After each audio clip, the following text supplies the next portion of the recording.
What's going on, FA Nation? Justin Fensterman back with you, and it's Fantasy Baseball Stock Watch time. Let's talk trendy players in our fantasy baseball leagues. Let's talk about some players who are trending up in the MLB world and others who are trending down. Let's not waste any more time and get right down to the marketplace. Let's start with a few players trending up. We go with Jordan Montgomery, now pitching in a much less competitive division, and the Cardinals are one of the best defensive teams in baseball and have allowed the third fewest amount of runs in the National League.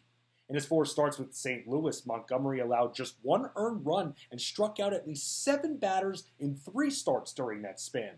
Montgomery's earned run average is at 3.08, and hitters are hitting .222 against him this year, as opposed to last year where they were hitting .250 against Montgomery. Let's go to Montgomery's teammate, also trending up, Lars Nootbaar. The month of August has been very kind to Nootbaar as he's lifted his batting average from .209 at the end of July to .240 currently. He's posted RBIs in 3 of his last 5 outings, and his hard hit rate has risen over 8% since last year.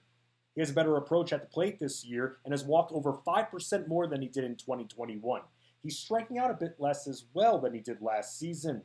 The Cardinals have 28 games remaining against teams under 500, and this is a guy that may be on your waiver wire.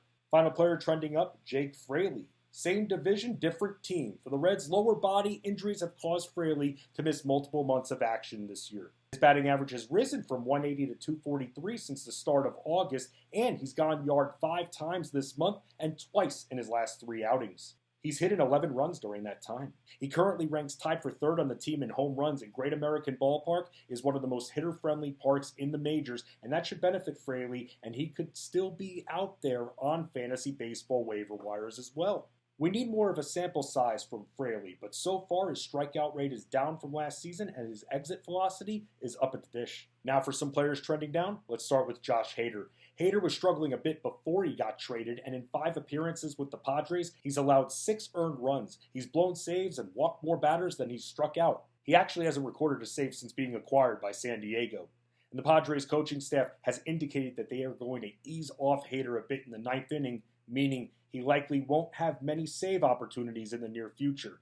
Big fall from grace as he posted 34 saves with a 1.23 ERA last season. Next player trending down, Michael Kopech. He's sitting with a 4.23 earned run average at a 1.30 whip and just 24 strikeouts in the last month of action. He's struck out more than 4 batters in just 1 of his last 8 starts. He was actually removed from his last start with lower body soreness, and we'll have to see if he has to miss any additional time. This year, Kopech has a 12% walk rate, and hitters are hitting him harder this year than in 2021. Final faller, Marcell Ozuna. Ozuna continues to plummet, hitting 171 in his last month of action. He's hitting .213 for the year, tied for his career low, and he only played 48 games in 2021. He struck out in all but 2 games this month, and he's posted just 6 RBIs during that stretch. Yuck. He hasn't walked all month, and he has hit the ball in just 5 games in August. His strikeout rate is up, and walk rate is down overall since last season. And he just got a DUI last week and was benched for a few games, and who knows if more discipline is coming down the pipeline.